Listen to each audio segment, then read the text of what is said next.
আল্লাহ বলছেন ইমানদারেরা, আমি কি তোমাদেরকে একটা ব্যবসার কথা বলবো না, যে ব্যবসা তোমাদেরকে কঠিন আযাব থেকে রক্ষা করবে? হ্যাঁ, এই ব্যবসার কথা বলবো আপনাদেরকে। আল্লাহ জিজ্ঞেস করতেছি, তুমি বলবো না তোমাদেরকে একটা ব্যবসা আমার সাথে করবা, সে ব্যবসা করলে তোমরা লাভবান হবে, জাহান্নাম থেকে তোমরা বাঁচবে। আল্লাহ রাব্বুল আলামিন তারপরে বললেন, তুমিনুনা বিল্লাহি ওয়া রাসূলিহি ওয়া তুজাহিদুনা ফি সাবিলিল্লাহি বিআমওয়ালিকুম ওয়া আনফুসিকুম। আল্লাহ বললেন সেই ব্যবসা হলো আল্লাহর উপর ঈমান আনবে, রাসূলের উপর ঈমান আনবে, আখিরাতে বিশ্বাস করবে, আর আল্লাহর রাস্তায় মাল দিয়ে, জীবনটা দিয়ে যুদ্ধ করবে, জিহাদ করবে। এই জায়গায় আমার আল্লাহ আগা মালের কথা আনছেন, জোরে বলেন না সুবহানাল্লাহ। ভর রাহা হ্যায় দিল মে হুব্বো জাহো মাল, কব সমাবে ইসমে হুব্বে যুল জালাল। गुनाहों की कश्ती डुबा दे खुदाया, तो दरियाए रहमत बहा दे खुदाया। ওই চিটাগাঙ্গের একজন বুজুর্গ মাওলানা আজিজুল হক, মুফতি আজিজুল হক রহমাতুল্লাহ আলাইহি, আল্লাহর এক প্রিয় বান্দা, তিনি আল্লাহর কাছে বলতেছেন, ও আল্লাহ, আমার মধ্যে যে গুনাহ করার যে একটা মজা তুমি দিয়েছো, এই গুনার যে নৌকাটা আছে এটা ডুবায়া দাও, আর তোমার রহমতের বাড়ি ধারা আমার অন্তরের মধ্যে তুমি চালু করে দাও। সুবহানাল্লাহ। এই জন্য প্রিয় ভাইয়েরা, এই অন্তরের মধ্যে মাওলায়ে পাককে জায়গা দেন, রসুলকে জায়গা দেন, কোরআনকে জায়গা দেন।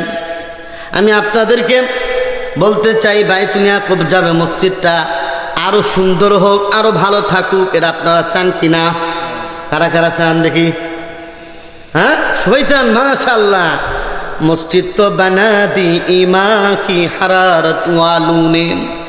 একজন আল্লামা ইকবাল বলতেছেন, মসজিদ তো বানা দি ইমান কি হারারত ওয়ালুনে, মন পুরানা পাপি রহা বরসু মে নামাজি না হুয়া। ওই যে মসজিদ তো ইমানের যারা আগুন আছে, তারা টাকা পয়সা দিয়ে মসজিদ বানায় দিচ্ছে, ঠিক কিনা? ইয়াকুব সাহেবের ইমানের আগুন ছিল, বানায় দিয়ে চলে গেছে।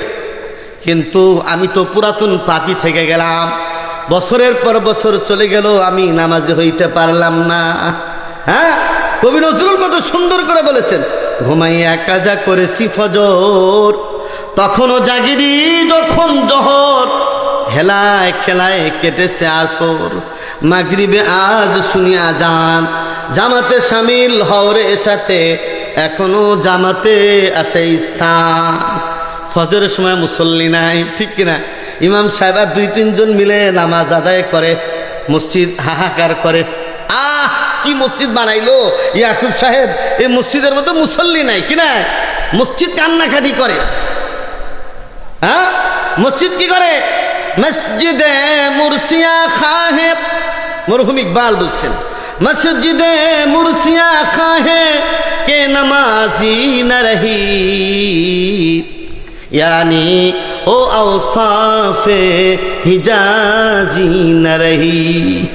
মসজিদ আজকে মুরসিয়া খাইতেছে, কান্নাকাটি করে আল্লাহর কাছে বলতেছে, আল্লাহ মসজিদের মধ্যে মুসল্লি নাই।